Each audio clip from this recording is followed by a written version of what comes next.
things work for our good. Though sometimes we don't see how they could. Struggles that break our hearts in two sometimes blind us to the truth. Our Father knows what's best for us. His ways are not our own. So when your pathway grows dim and you just don't see Him, remember you're never alone.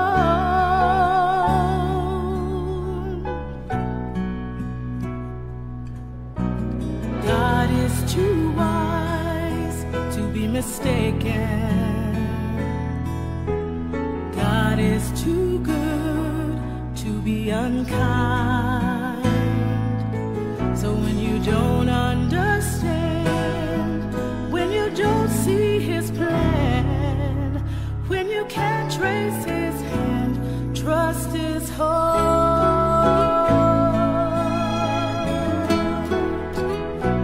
Trust His heart.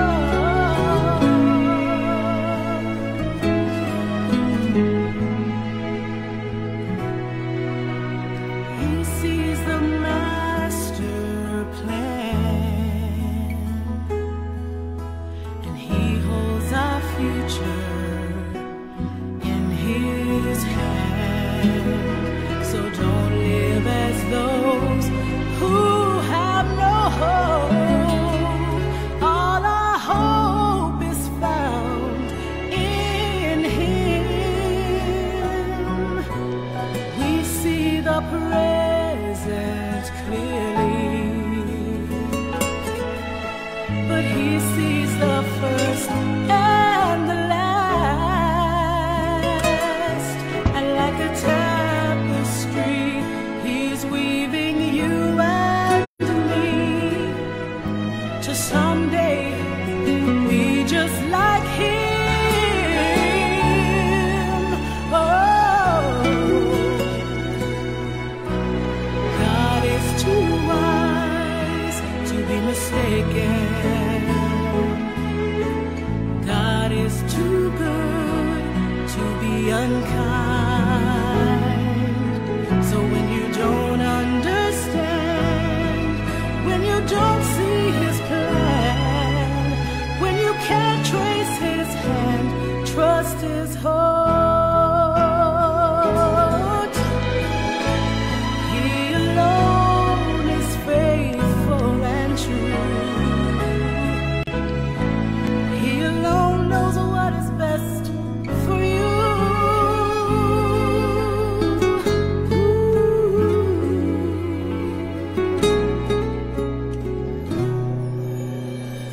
God is too wise to be mistaken. God is too good to be unkind. So when you don't understand, when you don't see His plan, when you can't trace His hand, trust His heart.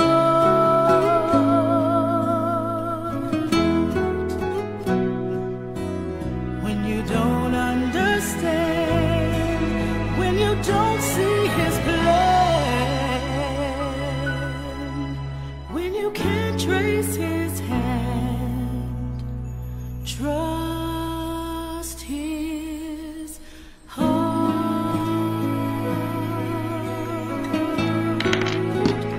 Trust His heart. Amin. Pujian yang indah dari Jason, kiranya ini boleh menjadi berkat buat kita ya. Selamat datang, saya menyambut kembali kepada setiap rekan-rekan yang saat ini hadir di dalam pembinaan online berjudul Kristen Kok Sakit part yang kedua. Saya menyapa setiap kita yang saat ini sudah berada bersama-sama dengan kita di dalam Facebook Live. baik yang sudah bergabung sejak kemarin maupun yang mungkin baru bergabung malam ini. Nah, sebelum kita memulai masuk ke dalam pembahasan poin yang kedua pada hari ini, saya ingin bertanya kepada kita sekalian. Jika kita bisa memilih untuk tetap sehat atau jatuh sakit, manakah yang rekan-rekan mau pilih? Jika kita bisa memilih untuk tetap sehat atau jatuh sakit, manakah yang teman-teman pilih? Ya, silakan teman-teman boleh menjawab dan jawaban teman-teman boleh secara singkat saja diberikan melalui Facebook Live komen yang ada di bawah ini ya. Silakan berkomentar dan kita boleh saling berinteraksi. Dipersilakan untuk memberikan tanggapan. Jika kita boleh milih tetap sehat atau mau sakit, kira-kira jawaban apa yang rekan-rekan pilih, ya? Nah, sambil kita akan mempersiapkan, sebelum kita akan menjawab pertanyaan, silakan berinteraksi di komen. Kita akan mulai terlebih dahulu di dalam doa. Mari kita berdoa. Bapa yang di dalam surga, kami bersyukur untuk hari yang kedua. Tuhan boleh berikan kepada kami sekali lagi kesempatan untuk belajar dan berbincang-bincang secara rohani terkait perkara-perkara di dalam kehidupan kami yang Tuhan izinkan untuk kami lalui di musim-musim kehidupan kami. Tuhan, kami percaya bahwa Engkau adalah Allah yang punya rencana dan tidak ada hal dalam kehidupan kami yang luput daripada pandangan-Mu, yang luput daripada rencana-Mu, dan yang tidak Engkau ketahui ujungnya. Kami percaya Engkau juga bukan Allah yang sembarangan dan acak, tetapi segala sesuatu itu Engkau boleh jadikan satu untuk indah di dalam rencana-Mu ya Tuhan. Oleh karena itu, pada hari yang kedua ini, pimpinlah kami kembali ya Tuhan, untuk bukan serta-merta menelan segala sesuatu atau mengamini segala sesuatu, tetapi berikan kepada kami kelembutan hati supaya roh kami juga boleh berinteraksi secara pribadi bersama dengan Tuhan yang hidup, yang aktif, dan yang bergerak di dalam kehidupan kami. Terima kasih untuk setiap rekan-rekan yang sudah bergabung. Kiranya Tuhan boleh menyertai pembicaraan kami pada malam hari ini, sehingga boleh menjadi berkat bagi kami dan bahkan juga untuk setiap orang-orang yang Tuhan percayakan di dalam kehidupan kami. Dimuliakanlah Engkau ya Tuhan di atas segala-galanya, karena kami berdoa di dalam nama Tuhan Yesus Kristus, Allah yang boleh menjadikan segalanya indah pada waktunya. Amin. Nah, bagaimana tanggapan rekan-rekan sekalian? Apakah teman-teman kalau boleh memilih gitu ya, kalau bisa memilih untuk tetap sehat atau jatuh sakit, manakah yang rekan-rekan pilih? Ya, beberapa sudah menjawab, ya tentu saja jawabannya sehat gitu ya. Mungkin Anda akan bertanya-tanya, pertanyaan macam apa ini gitu ya? Mana ada orang yang mau kena penyakit? Tetapi ini berbeda dengan istilah cari penyakit ya. Kalau cari penyakit tentu saja itu persoalan lain gitu. Tetapi kalau misalnya kita boleh memilih apakah kita mau kena penyakit atau tetap sehat. Dan tentu saja secara logis kita memilih kita maunya tetap sehat. Tapi ya, apakah kira-kira di luar sana ada orang yang mau kena penyakit? Ternyata jawabannya ada, rekan-rekan. Ya, jawabannya ada. Ia adalah seorang wanita bernama Joni Eareckson Tada. Kalau rekan-rekan memperhatikan di dalam beberapa waktu yang lalu saya sempat mengkhotbahkan tentang beliau juga kesaksiannya ya. Ia adalah seorang penyintas quadriplegic gitu ya, atau survivor dari quadriplegic, sebuah penyakit yang melumpuhkan tubuhnya itu dari pundak gitu ya, leher ke bawah sampai ke kaki gitu ya. Nah, penyakit ini dia derita sejak masa remaja ya, sejak masa remaja oleh karena pada saat itu ia salah perhitungan ketika ia hendak terjun untuk berenang di suatu perairan.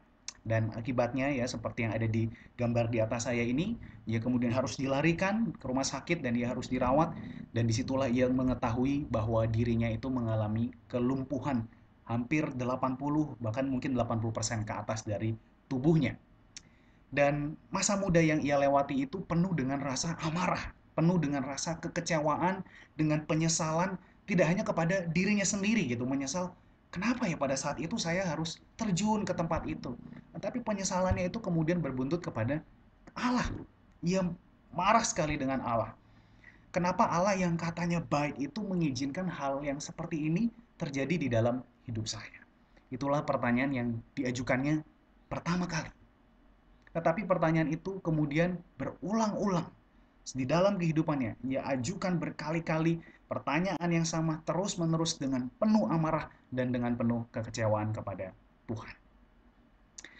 Tetapi puji Tuhan, Tuhan menjamah dia, memberikan anugerah untuk bisa kemudian memahami segala hal yang Tuhan izinkan di dalam hidupnya. Sehingga di dalam sebuah kesaksian, ia sanggup berkata di dalam iman seperti ini. Seandainya saya diperbolehkan untuk memilih kembali masa muda seperti apa yang ingin saya lalui, tentu saja ada keinginan-keinginan untuk bisa hidup seperti remaja normal lainnya. Mereka bisa bertumbuh dengan penuh sukacita dan lain sebagainya. Tetapi, jika Tuhan memandang, jika Tuhan melihat itu menjauhkan saya dari Tuhan, jika itu tidak menolong saya untuk mengenal Tuhan, sama seperti saya sekarang bisa mengenal Tuhan saat ini, saya memilih untuk hidup seperti apa yang Tuhan kehendaki sekarang dengan penyakit ini. Bapak, Ibu, dan saudara-saudari, rekan-rekan sekalian, kemarin kita membahas tentang sebuah penyakit yang diderita oleh Lazarus. Orang-orang memandang penyakit itu ujungnya adalah kematian. Namun tidak bagi Tuhan Yesus, yang melihat ujung daripada penyakit itu adalah Tuhan dipermuliakan. Demikian pula halnya Joni, beroleh anugerah untuk melihat penyakit yang ia derita adalah sarana untuk mempermuliakan Tuhan. Setiap kita sangat bisa kena penyakit. Anda, saya, seperti Joni, dan bahkan Lazarus bisa kena penyakit. Sebab dalam poin yang pertama kita ketahui bahwa penyakit itu adalah universal. Penyakit jadi mungkin oleh karena ada dosa. Dan karena dosa satu orang itu, yaitu Adam, maka seluruh keturunan manusia, itu sebabnya disebut universal, menerima konsekuensi atas penyakit dan kematian. Namun, oleh karena ketaatan yang sempurna dari satu orang, yaitu Kristus, maka penyakit dan kematian bukanlah ujung dari kehidupan kita. Amin. Bahkan ia berjanji di dalam dia, kita akan bersama-sama dengan dia beroleh kehidupan yang tidak ada ujungnya. Jadi apakah penyakit mendatangkan kebaikan bagi orang percaya dan yang berharap kepada Tuhan? Ryle berpendapat, tentu saja ada. Ya, kita akan bersama-sama melihat poin yang kedua. Pandangan kekristenan menurut Ryle tentang penyakit bahwa ada manfaat baik dari penyakit. Ya, ada manfaat yang baik oleh karena penyakit. Poin kedua dari pandangan Ryle terhadap penyakit adalah setiap orang yang percaya dan berharap kepadanya memiliki kesempatan untuk mendapatkan manfaat baik bagi dirinya. Ryle sangat mengerti bahwa ada banyak orang yang sangat sulit memperdamaikan pemahaman tentang universalitas akan penyakit dan penderitaan dengan kasih Allah. Sehingga seringkali bagi mereka ini tampak berkontradiksi, ini seperti semacam sebuah paradoks. Namun di dalam bagian ini, Ryle mengajak untuk kita merenungkan kembali akan isi hati Allah yang sejatinya adalah penuh dengan kasih. Ya, penuh dengan kasih. Saudaraku, Allah tidak sedang bermain-main. Allah tidak sedang bersenang-senang ketika ia mengizinkan sebuah penyakit. Tetapi di balik semua itu, ia memiliki kerinduan untuk memberikan manfaat baik bagi hati kita, bagi pikiran kita, bagi kesadaran dan bahkan juga bagi jiwa kita. Agar hidup kita itu tidak kemudian tertuju kepada dunia ini saja, tetapi juga sampai pada kekekalan nanti. Itulah yang dimaksud oleh Ryle pada poin yang kedua ini. Tuhan sangat peduli dengan kondisi hati kita. Sehingga seperti sebuah kutipan yang dikatakan oleh Joni Eareckson tadi ya, Tuhan terkadang Tuhan itu mengizinkan sesuatu yang sebetulnya ia benci untuk mencapai sesuatu yang ia cintai. Seperti halnya Bapa sangat mencintai Tuhan Yesus. Dan saya percaya oleh karena cintanya kepada Tuhan Yesus, ia pasti bukanlah pribadi yang sedang bersenang-senang ketika harus mengorbankan anaknya mati di atas kayu salib. Tetapi ia harus tetap melakukannya demi mencapai sebuah tujuan yang ia cintai. Bapa tentu sangat mencintai kita semua.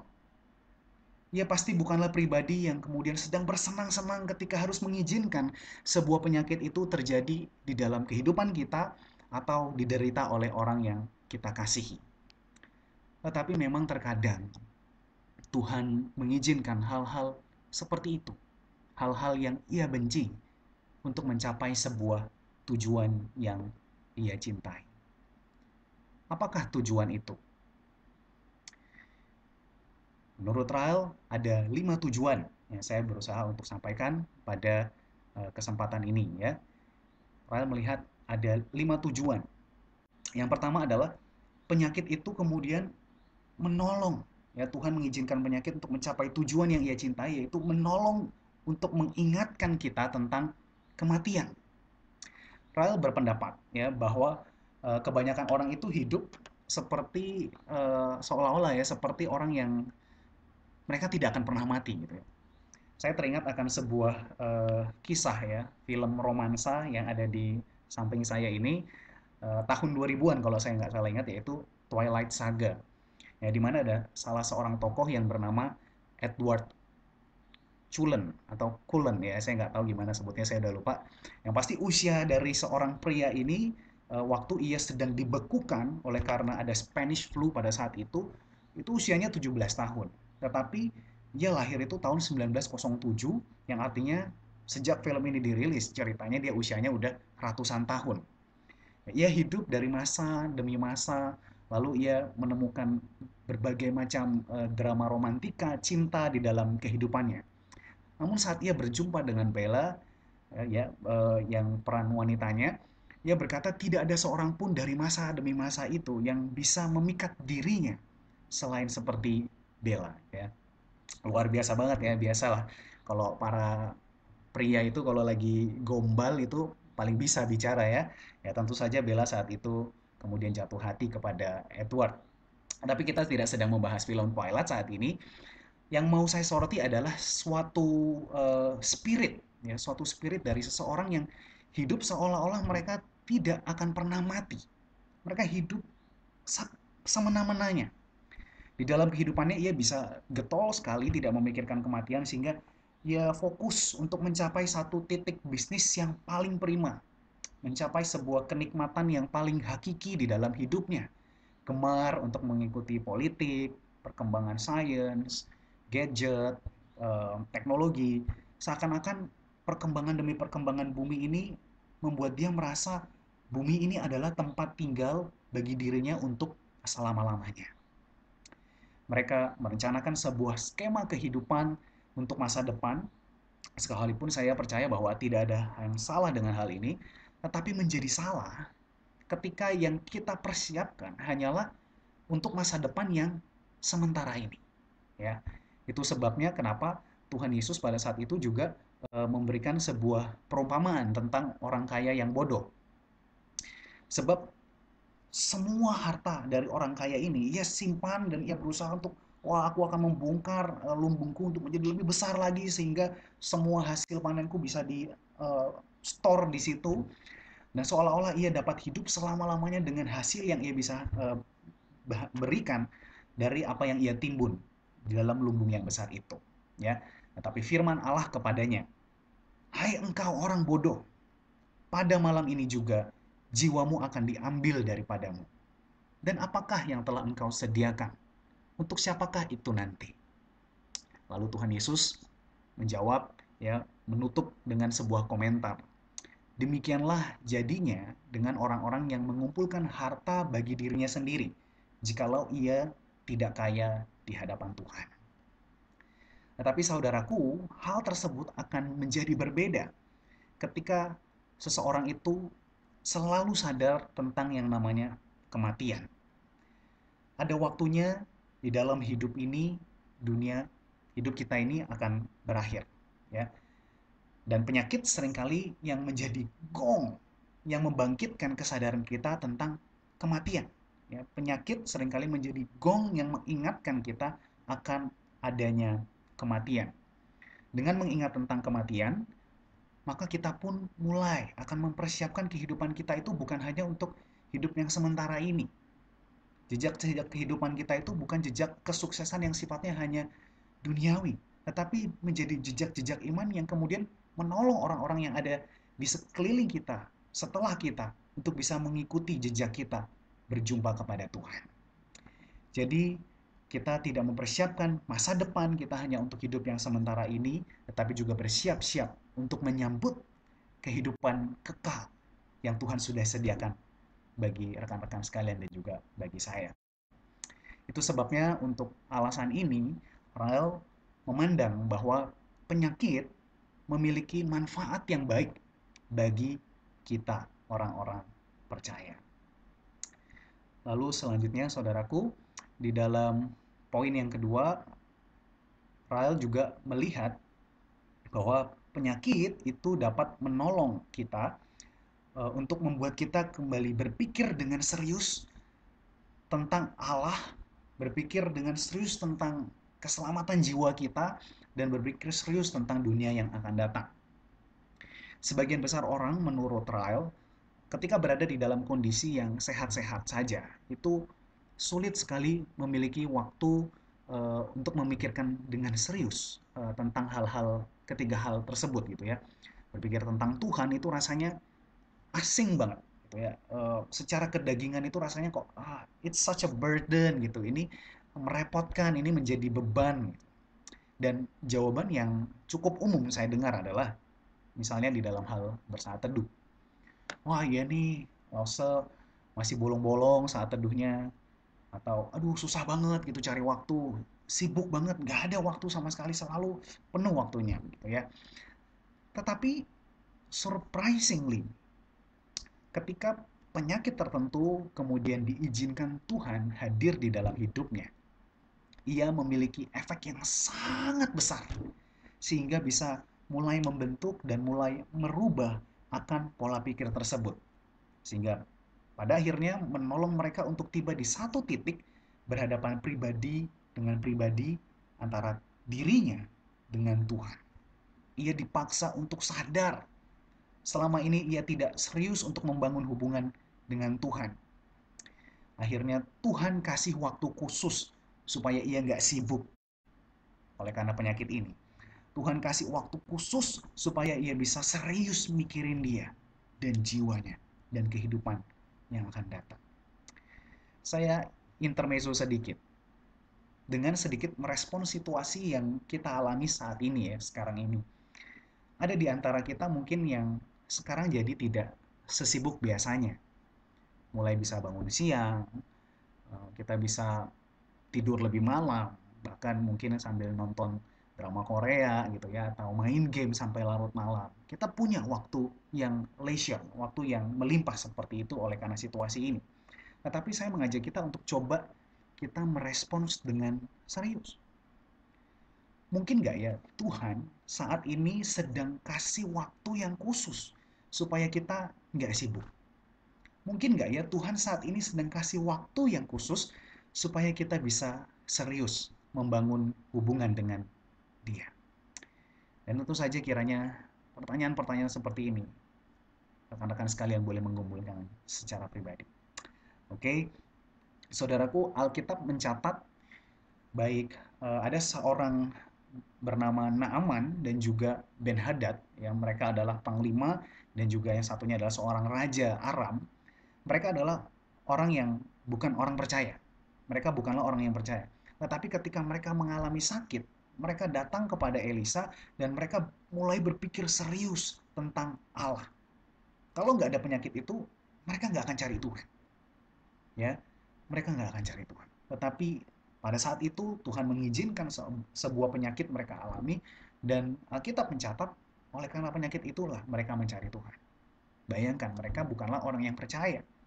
Bagaimana dengan kita? Tentulah kita sebagai orang-orang yang percaya. Menurut Rael adalah baik jika ada sebuah penyakit yang Tuhan izinkan terjadi.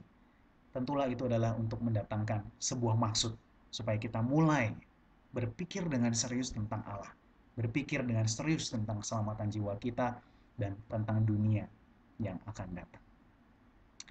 Lalu poin yang ketiga, rekan-rekan sekalian, Rael juga mencatat bahwa penyakit itu berguna untuk menolong kita sehingga kita bisa semakin lembut hatinya. Ya, penyakit menolong untuk melembutkan hati kita eh, dan bisa mengajarkan kita akan hikmat. Rekan-rekan sekalian, secara natural hati kita itu sekeras batu. Ya. Keinginan hati kita seringkali mengalami kesulitan untuk menemukan kebaikan yang berada di luar dari dunia ini. Keinginan hati kita seringkali mengalami kesulitan untuk menemukan keindahan, untuk menemukan kesenangan selain dari apa yang ada di dunia ini. Ya, kita sulit sekali. Kemudian Rael mengamati bahwa penyakit yang ternyata diderita dengan waktu yang cukup lama, secara perlahan itu kemudian dapat mulai mengoreksi pikiran-pikiran tersebut. Ya, penyakit kemudian mulai menguak, mulai mengekspos akan kekosongan dan kedangkalan dari apa yang disebut-sebut oleh dunia sebagai sesuatu yang baik, apa yang disebut oleh dunia sebagai sesuatu yang dipuja-puja dan dipertahankan, digenggam dengan sedemikian kuat. Sehingga melalui penyakit itu pula lah manusia, orang-orang percaya, diajar, diberikan hikmat untuk mulai menggenggam semua hal itu dengan tangan yang terbuka, dengan tangan yang rela hati. Para pebisnis misalnya akan menemukan uang tidak lain adalah sebuah kertas dan logam. Atau saldo zaman sekarang tidak lain adalah sebuah sistem coding yang sebetulnya bukan hatinya butuhkan.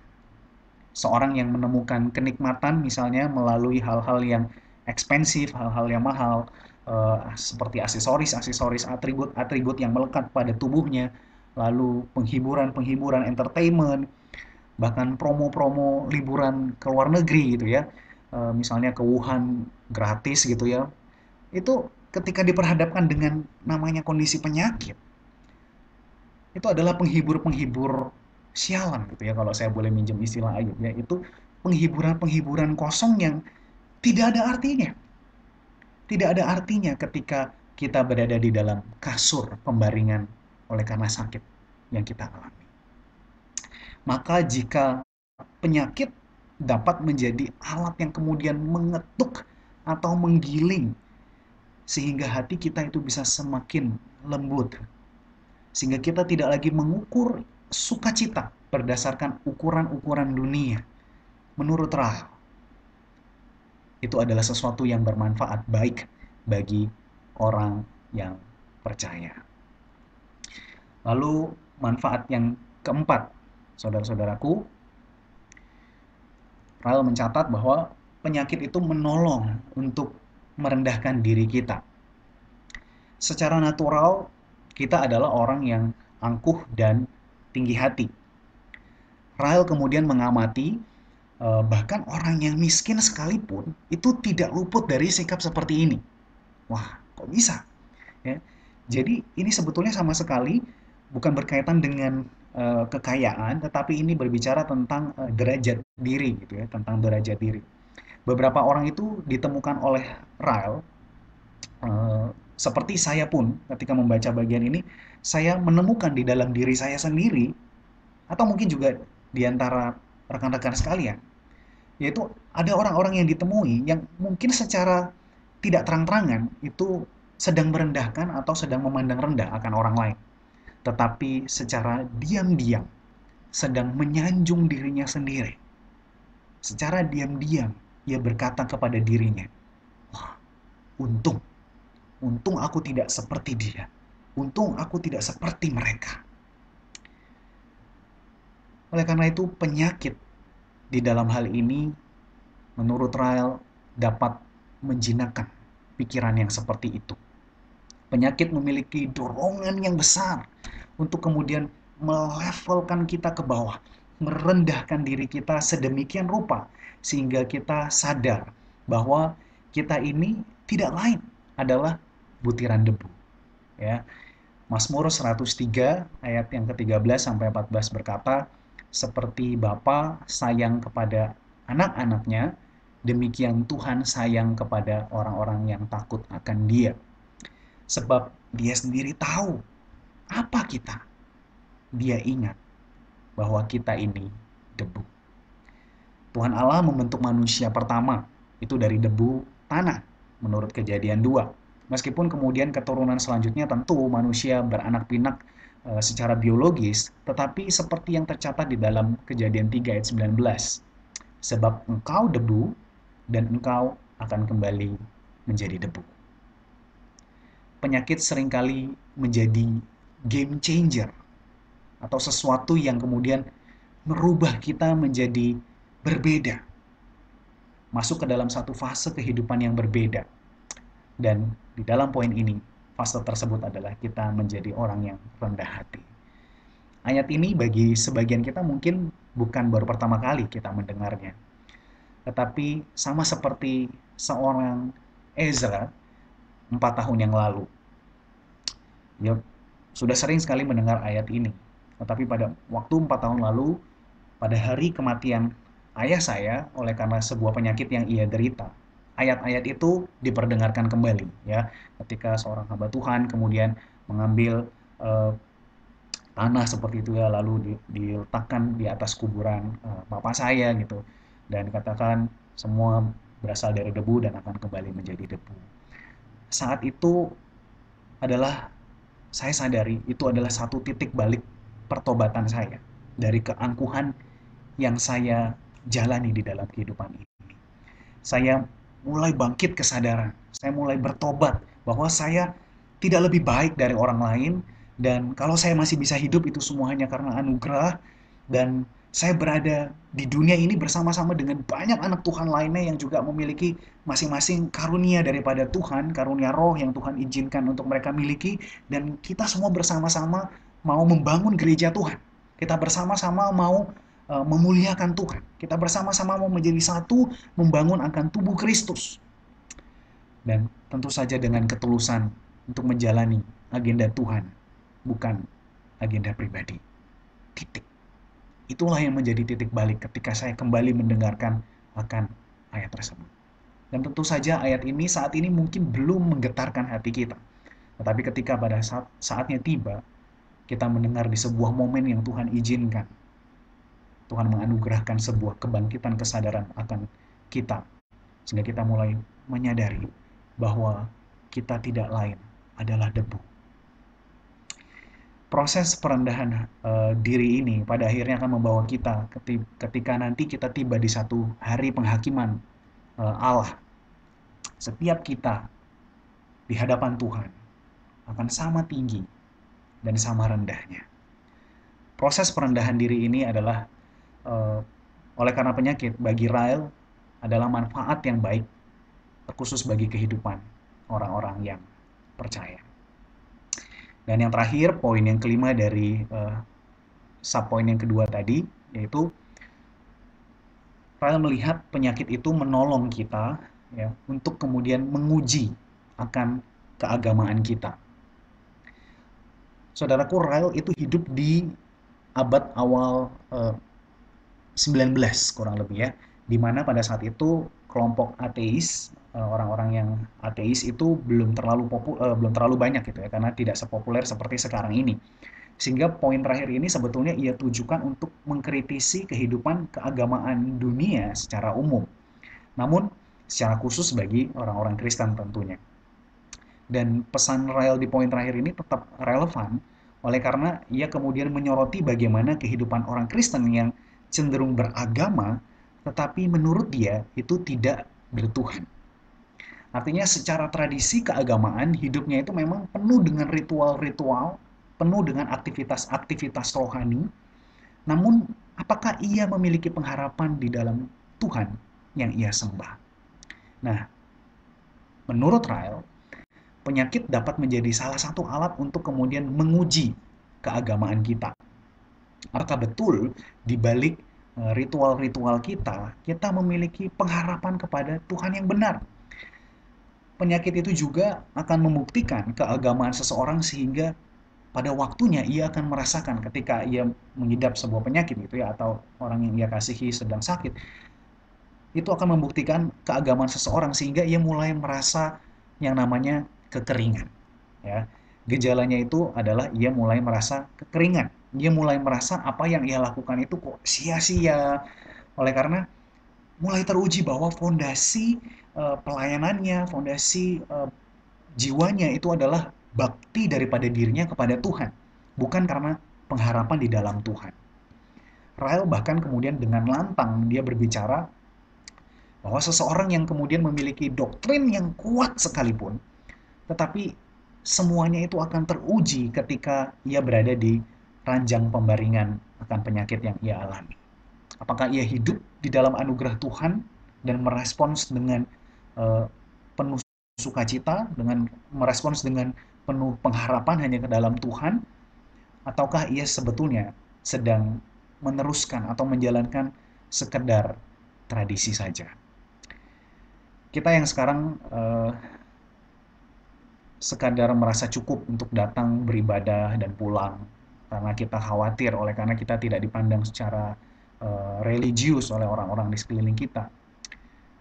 Melalui penyakit dapat bangkit kesadarannya bahwa apa yang sedang kita jalankan, kehidupan keagamaan kita ini bukan sekedar menjalankan sebuah tradisi atau ritual, tetapi yang terpenting di balik ritual itu adalah relasi kita dengan Tuhan yang hidup, relasi dengan Tuhan yang secara aktif terus bergerak, yang terus memantau perkembangan dunia, masa lalu, masa kini, dan bahkan masa yang akan datang. Dan ia tidak pernah tinggal diam terhadap setiap kondisi tersebut. Maka izinkan saya, rekan-rekan sekalian, untuk kemudian mengambil waktu untuk mengajak kita merenungkan juga, sembari masa-masa seperti ini sedang berjalan, sebuah warning bagi kita ketika kita beribadah online. Masihkah kita memiliki sikap yang sungguh-sungguh beribadah? Atau sudah mulai muncul godaan-godaan? Aku pengen skip bagian ini ya. Jempol itu rasanya udah otomatis skip gitu ya. Udah seperti iklan di YouTube yang gampang sekali kita skip tanpa kita harus peduli gitu ya, apapun isi iklannya. Kita bisa skip bagian ini, kita skip bagian itu. Oleh karena itu, jika itu mulai menggoda kita, saya mengajak, dan saya berdoa, Tuhan boleh menolong kita di masa yang spesial ini, untuk kita kemudian dapat bertobat. Kita dapat beribadah tanpa mengurangi keutuhan, dan tanpa mengurangi ketulusan kita untuk datang kepada Tuhan. Saudaraku, yang terakhir, untuk menutup poin yang kedua ini, Ryle kemudian juga memberikan disclaimer seperti itu ya. Pada akhirnya Ryle berkata bahwa penyakit memberikan manfaat baik. Ryle tidak berkata bahwa setiap penyakit itu kemudian dapat memberikan manfaat yang baik bagi setiap orang yang sakit, ya. Sebab ia sendiri menyaksikan di dalam kehidupan dia bahwa ada jutaan orang yang kemudian menderita sakit, bahkan kemudian sembuh dan ia pulih kembali. Namun secara nyata ketika ia kembali ke dalam dunia, ia tidak mendapatkan pembelajaran apapun dari ranjang pembaringan sakitnya, ya. Jadi menarik sekali, ternyata juga ada orang-orang, baik orang percaya, orang tidak percaya, mereka sakit, mereka pulih kembali, mereka menjalani kehidupan seolah-olah tidak terjadi apa-apa, dan mereka tidak memetik akan pelajaran rohani apapun di dalam kehidupannya. Jadi, Ryle berkata di sini, memberikan disclaimer bahwa tidak semua penyakit itu kemudian end up, berujung kepada orang pasti bangkit kesadaran rohaninya. Tetapi, ia menyaksikan juga bagaimana jutaan manusia melintasi tahun-tahun hidupnya dari sakit, bahkan pada akhirnya hingga kematian, tanpa beroleh manfaat bagi kerohaniannya. Itu sebabnya tulisan ini, ya, melalui tulisan ini ia menanamkan doa bagi setiap pembaca-pembaca yang akan membaca di masa yang akan datang. Dan setidaknya ratusan tahun, ya, Ryle meninggal tahun 1901, ya, sudah ratusan tahun kita lewati, itu tetap kembali kita bahas saat ini dan sangat relevan permohonan doa dia.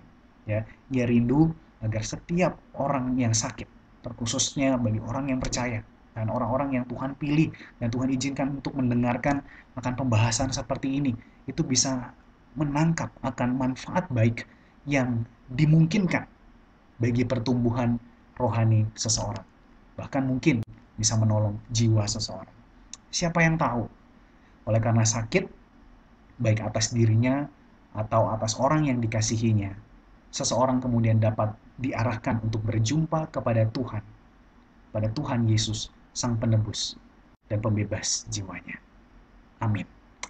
Demikian poin kita untuk yang kedua, dan kita akan membahas poin yang ketiga esok hari, di mana sekaligus kita akan menutup. Poin ketiga adalah membahas tentang tanggung jawab kita setelah kita tahu tentang pandangan-pandangan rohani, pandangan kekristenan tentang penyakit. Lalu apa yang menjadi tanggung jawab kita? Apa yang bisa kita lakukan? Ya, oleh karena itu bagian pada hari ini yang kedua telah selesai. Rekan-rekan sekalian tetap dapat memberikan live chat atau komen untuk mengajukan pertanyaan, dan saya persilahkan rekan-rekan bisa mengisi kolom yang ada di dalam Facebook live chat ini. Ya, pertanyaan silakan diajukan. Sambil kita menunggu pertanyaan itu boleh diajukan, kita akan mendengarkan sebuah pujian dari seorang tokoh tadi, Baby Mason tadi kita sudah saksikan. Kiranya ini boleh menjadi berkat buat kita sekalian. Amin.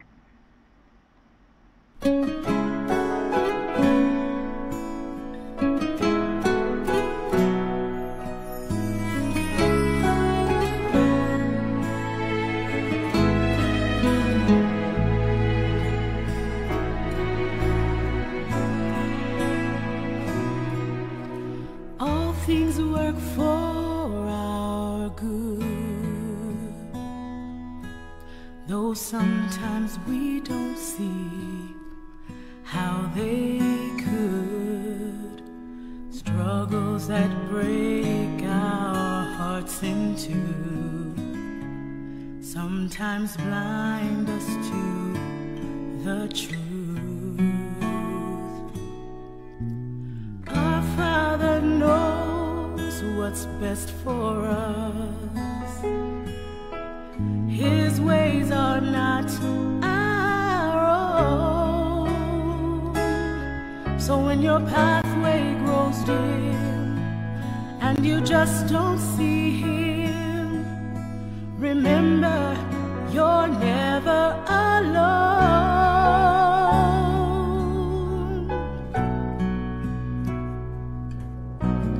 God is too wise to be mistaken. God is too good to be unkind. So when you don't understand, when you don't see his plan, when you can't trace his hand, trust his heart. Trust his heart.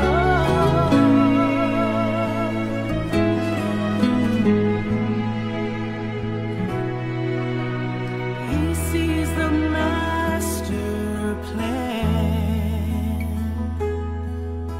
and he holds our future in his hand. So don't live as those who have no hope. All our hope is found in him. We see the present clearly, but he sees the first and the last. And like a tapestry, he's weaving you and me to someday be just like him. Oh, God is too wise to be mistaken. God is too good to be unkind. So when you don't understand, when you you don't see his plan, when you can't trace his hand, trust his heart.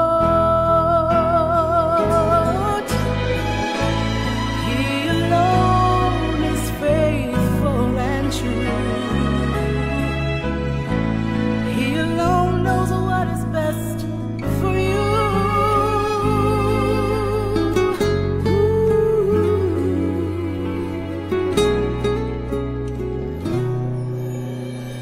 God is too wise to be mistaken. God is too good to be unkind. So when you don't understand, when you don't see his plan, when you can't trace his hand, trust his heart.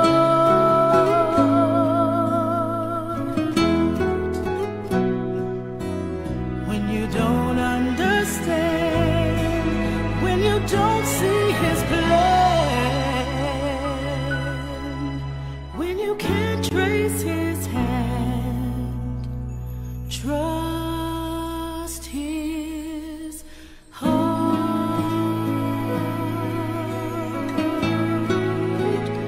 Trust his heart.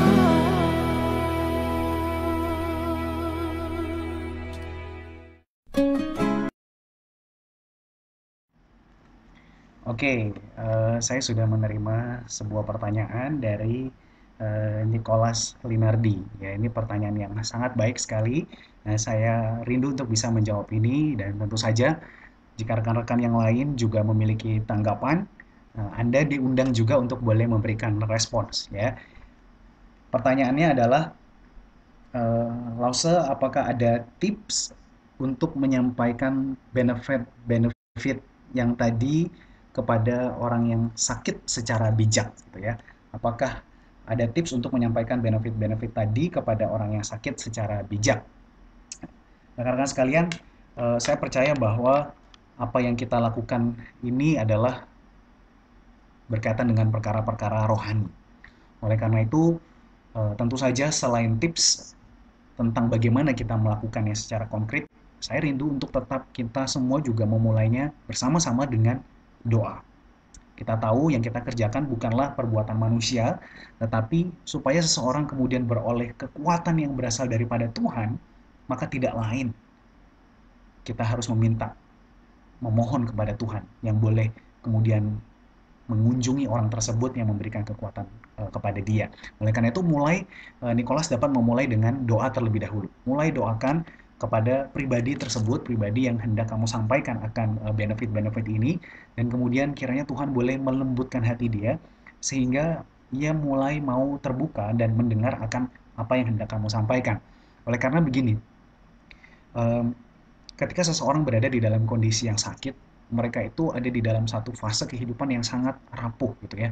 Mereka sangat sensitif, dan seringkali sama seperti Ayub gitu ya, ketika Ayub mendengar rekan-rekannya memberikan tips-tips dan lain sebagainya, dia sudah membangun sebuah defense, sebuah pertahanan yang, aduh, gak usah ngomong deh gitu, gue udah tahu gini gitu. Nah, oleh karena itu kita perlu mengerti akan fase kehidupan manusia yang memiliki defense yang tinggi ketika mereka sedang mengalami kesesakan gitu saat itu.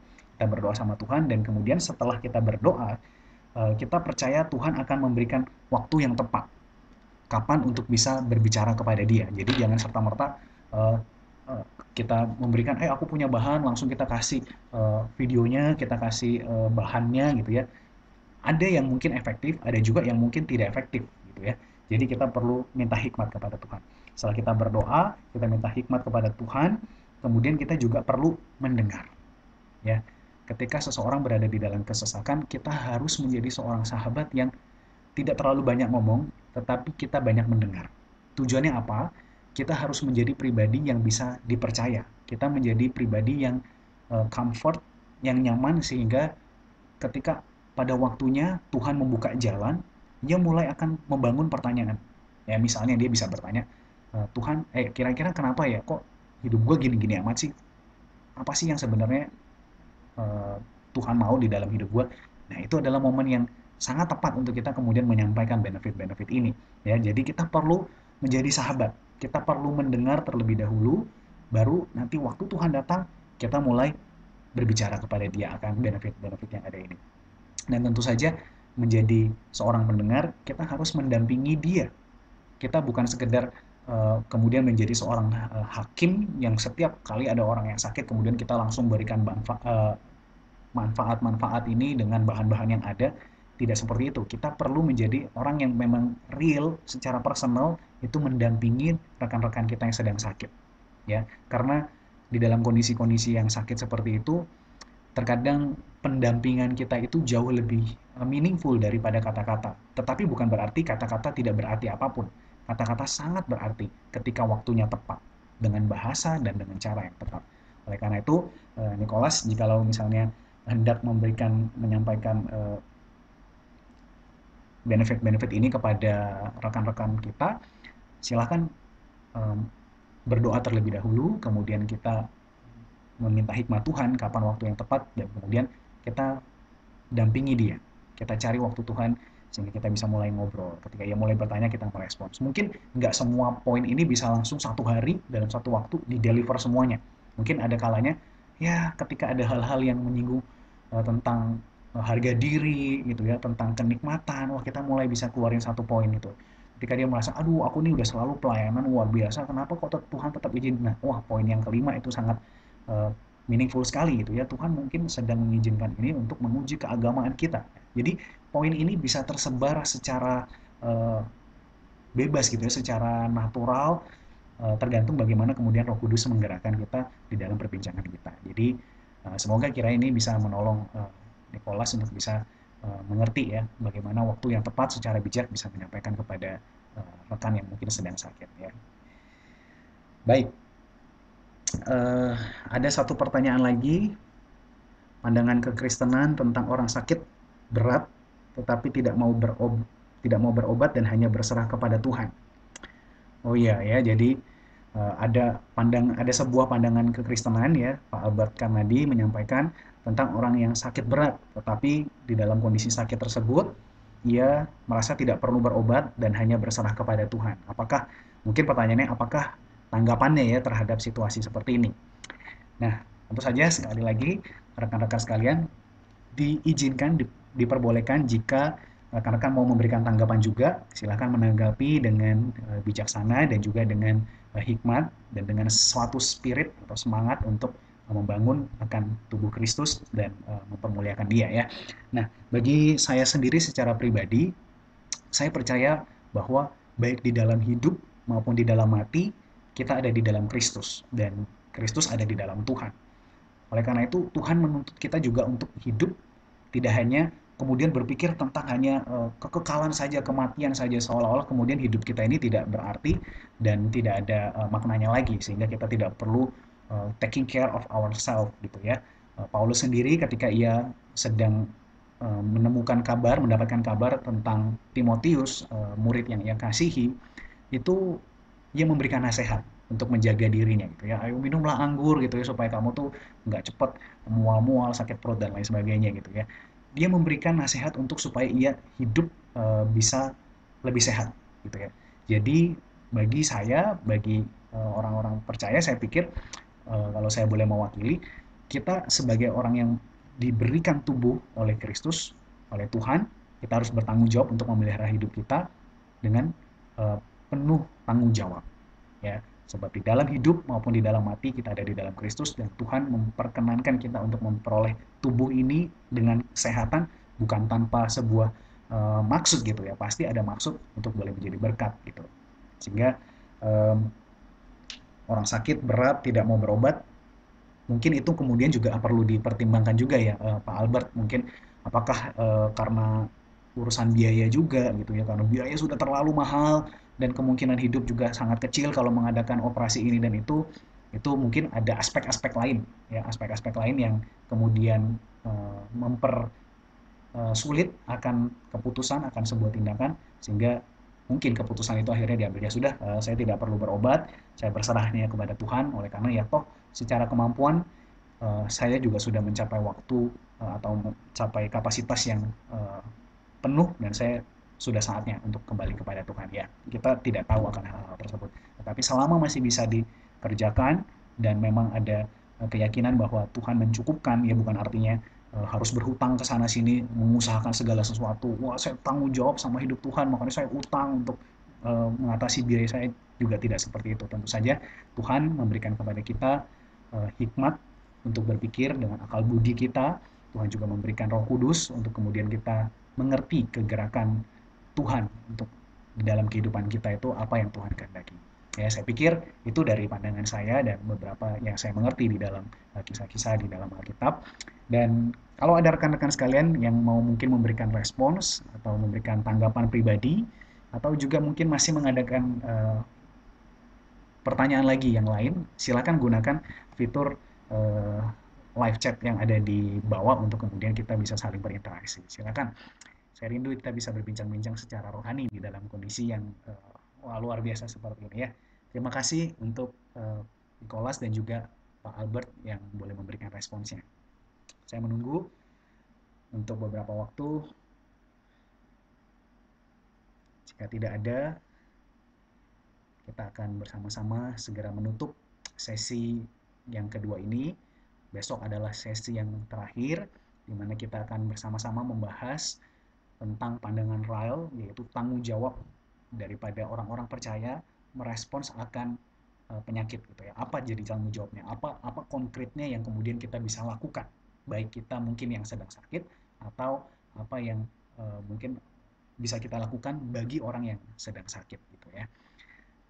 Dan saya juga mengingatkan kepada rekan-rekan sekalian, tidak lupa setelah ini nanti di halaman yang sama pada pukul 8 sampai 9 malam kita masih ada satu sesi pembinaan tentang PA kita Pratapan ya, untuk sesi yang kedua dipimpin oleh Musa Cayanto ya.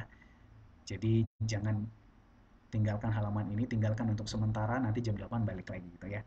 Oke, saya mendapatkan respon yang tadi untuk Pak Albert bahwa bukan karena biaya tapi karena keyakinannya kepada Tuhan gitu ya. Saya percaya, ini tanggapan pribadi saya, bahwa hidup itu adalah anugerah daripada Tuhan, dan kalau Tuhan masih memberikan hidup, kita harus memelihara dengan baik. Sama seperti Paulus ya, mungkin ya, kalau misalnya saya boleh mengingat kisah Paulus ketika ia mengalami berbagai macam kesempatan ia seharusnya mati gitu, tetapi Tuhan masih menggerakkan segala sesuatu sehingga ia bisa tetap hidup. Jadi kalau misalnya segala sesuatu itu dapat disediakan oleh Tuhan sehingga ia bisa menyambung kehidupannya, maka bagi dia hidup itu adalah sebuah pelayanan bagi pekerjaan Tuhan. Tapi kalau misalnya hidupnya kemudian pada waktunya ia harus mati dan berserah kepada Tuhan, ia pun dengan sukacita berkata bahwa aku telah siap, telah mengakhiri pertandingan yang baik dan aku siap kembali kepada Tuhan gitu ya. Jadi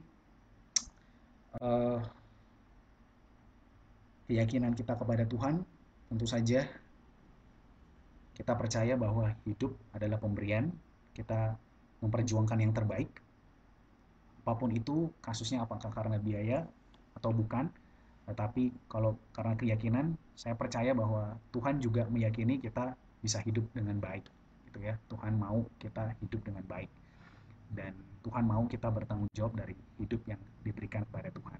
Kalaupun kita mengalami sakit, kita bukan berarti pasrah. Kalau enggak, wah ya udah nggak perlu ke rumah sakit gitu ya, seolah-olah kita pasti bisa sembuh, kita percaya Tuhan tanpa obat pun kita bisa sembuh. Betul, tanpa obat pun kita bisa sembuh, dan itu adalah mujizat yang Tuhan mungkin anugerahkan kepada orang-orang tertentu. Tetapi kita juga harus menggunakan akal budi kita bahwa ada hal-hal yang memang kita perlu tanggung jawab, secara bertanggung jawab lakukan untuk memelihara kehidupan yang sehat. Sama misalnya contohnya seperti seorang yang saya pernah kenal gitu ya, dia sakit kalau nggak salah darah tinggi gitu ya, darah tinggi, dan dia punya iman yang kuat, dia punya keyakinan bahwa sekalipun saya sakit kolesterol darah tinggi, itu tidak akan menghalangi kecintaan saya untuk makan kambing gitu ya. Beliau sangat suka sekali makan kambing, dan ia percaya bahwa wah Tuhan itu baik sama saya. Tuhan tuh baik sama saya dan saya percaya sama Tuhan, maka mau saya makan kambing pun saya tidak akan mati gitu ya. Lalu singkat cerita ia mengalami sakit Dan pada saat di rumah sakit pun, makanan yang ia minta adalah kambing gitu. Nah, saya pikir kalau hal kasusnya seperti itu ya, contohnya misalnya kasus seperti itu, dengan keyakinan dia, wah saya percaya, saya udah pasrah aja sama Tuhan, Tuhan, oh, kalau mau saya mati ya pasti mati gitu ya. Kalau saya mau sembuh, saya tetap makan pun akan sembuh. Nah, saya pikir itu kita sedang menghidupi kehidupan kita dengan tidak berakal budi gitu ya. Iman kita bukan iman yang buta sehingga kemudian menutup akal budi kita. Kita masih memiliki akal budi untuk kemudian bisa memisahkan mana yang sebetulnya Tuhan sedang sediakan untuk menyambung kehidupan kita, mana yang memang ada waktunya kita berpasrah sama Tuhan gitu ya. Jadi itu yang mungkin bisa menjadi tanggapan saya gitu ya.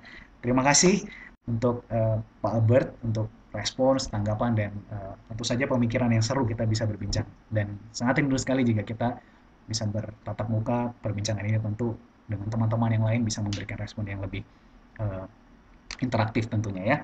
Apakah masih ada lagi pertanyaan atau tanggapan dari rekan-rekan sekalian? Waktu kita tinggal 4 menit dan tampaknya sampai sejauh ini tidak ada pertanyaan. Oleh karena itu, jika misalnya ada pertanyaan, silakan memberikan komentar. Saya akan tetap memantau akan video ini. Dia akan tetap terpampang di dalam halaman pembinaan GKI Kute. Nanti kita akan membahasnya di hari esok. Ya, jadi silakan untuk mengajukan pertanyaan di dalam video ini, di fitur komennya. Atau mungkin jika rekan-rekan sekalian juga mau memberikan respons melalui chat pribadi juga dipersilahkan ya. Baik, terima kasih rekan-rekan untuk kehadiran rekan-rekan sekalian yang sudah menjadi berkat, sekalipun kehadiran kalian itu diwakilkan oleh bentuk mata dan angka yang terpampang di handphone saya, tetapi saya percaya bahwa rekan-rekan sekalian itu saat ini bersama-sama dengan saya, kita sedang menikmati kehidupan, berbincang-bincang secara rohani, dan menemukan Tuhan di dalamnya, dan kita bisa bertumbuh di dalam Tuhan. Dan saya akan bersama-sama, kita akan menutup doa, kita akan mengakhiri pembinaan online pada hari yang kedua ini. Mari kita bersama-sama tundukkan kepala, kita berdoa. Tuhan, kami bersyukur oleh karena belas kasihan-Mu, maka di dalam kehidupan kami yang sementara ini, ada hal-hal yang Tuhan izinkan, yang kami belajar untuk percaya, melihat dan mengerti melalui mata iman, dan dengan iman untuk mengetahui setiap rencana Tuhan. Kami percaya Engkau bukanlah Allah yang sedang bersenang-senang ketika kami mengalami penyakit. Engkau bukan Allah yang sedang bersenang-senang ketika orang yang kami kasihi sedang menderita akan penyakit. Tetapi sesungguhnya Engkau mengizinkan hal-hal yang mungkin dengan berat hati Engkau izinkan terjadi dalam kehidupan kami, demi mencapai satu tujuan yang Engkau cintai. Maka dari itu Tuhan, kami juga memohon, biarlah di dalam pemahaman kami yang terbatas akan kedaulatan-Mu, di dalam pemahaman kami yang terbatas akan kebesaran cinta-Mu, pimpinlah roh kami, supaya kami bisa semakin lembut, sehingga kami semakin mengerti apa artinya dicintai oleh Tuhan. Kiranya kami juga melalui pembelajaran malam hari ini, mulai dengan serius mengarahkan pandangan kami bukan hanya kepada kesementaraan ini ya Tuhan, tetapi kami mulai memikirkan dengan serius akan kehidupan kekal di mana Engkau berada di sana, dan di mana di sana tidak ada lagi sakit penyakit, di sana tidak ada lagi air mata dan tangisan. Di sana yang ada adalah Engkau yang memberikan kami damai sejahtera, yang melepaskan setiap jiwa kami yang saat ini penuh dengan kegelisahan, penuh dengan ketakutan. Tetapi Tuhan, Engkau berjanji, Engkau akan membebaskan kami, Engkau akan memberikan kami tubuh yang baru, di mana kami boleh bersama-sama memakai seluruhnya. Di dalam roh, kami menyembah akan Tuhan yang hidup. Kami bersyukur Tuhan untuk setiap orang yang saat ini bergabung di dalam pembinaan online. Hamba-Mu tidak tahu apa yang sedang digumulkan, tetapi Hamba-Mu percaya Engkau menjaga dan memelihara setiap pribadi yang ada bersama-sama dengan kami, keluarganya, dan bahkan mungkin orang-orang yang dikasihi yang saat ini sedang menderita sakit. Sekali lagi kami memohon kepada Tuhan, Engkau adalah Allah yang bekerja, Engkau Allah yang hidup, Engkau Allah yang mendengar, Engkau senantiasa menyendengkan telingamu kepada setiap doa orang-orang yang percaya dan berharap kepadamu. Dan kami memohon belas kasihan Tuhan, sekiranya Engkau boleh bekerja untuk menyatakan pekerjaan-Mu. Dan kami boleh belajar untuk semakin beriman kepada Allah yang hidup itu. Kami memohon Tuhan boleh menyembuhkan setiap sakit penyakit. Tapi seandainya Tuhan Engkau mengizinkan sebuah waktu untuk kami boleh berada di dalam masa-masa yang mungkin sakit, Tuhan berikanlah kami mata untuk melihat, dan kami boleh percaya kepada hati Tuhan. Terima kasih Tuhan, oleh karena hati-Mu yang penuh dengan kasih itu, yang senantiasa Engkau sediakan bagi kami. Dan kami berterima kasih untuk pembinaan pada malam hari ini. Kiranya Tuhan boleh memberkati apapun yang akan kami kerjakan setelah ini. Karena kami percaya di dalam tangan Tuhan, Tuhan menyediakan banyak berkat-berkat rohani yang terus tersebar di sekeliling kami. Kiranya kami boleh menangkap itu semua di dalam pertolongan Allah Roh Kudus. Terpujilah nama-Mu ya Tuhan. Kami bersyukur dan berterima kasih di dalam nama Tuhan Yesus. Haleluya. Amin. Rekan-rekan sekalian, kita selesai pada malam hari ini. Kiranya apa yang sudah kita nikmati boleh menjadi berkat bagi kita sekalian. Sampai berjumpa besok di jam dan waktu yang sama. Tuhan memberkati.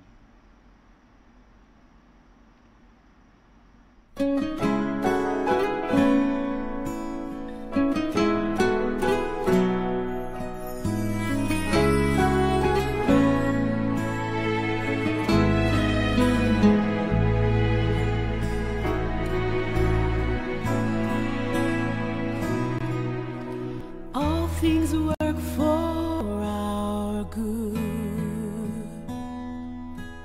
though sometimes we don't see how they could. Struggles that break our hearts in two sometimes blind us to the truth. Our Father knows what's best for us. His ways are not our own. So when your pathway grows dim and you just don't see Him, remember you're never alone.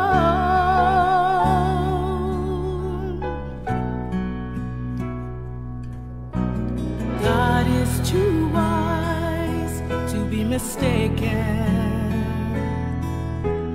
God is too good to be unkind. So when you don't understand, when you don't see His plan, when you can't trace His hand, trust His heart.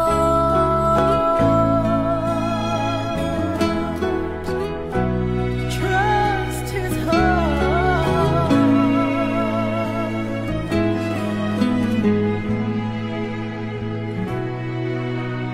He sees the master plan, and He holds our future in His hand. So don't live as those who have no hope. All our hope is found in Him. We see the present clearly, but He sees the first and the last. And like a tapestry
don't see his plan.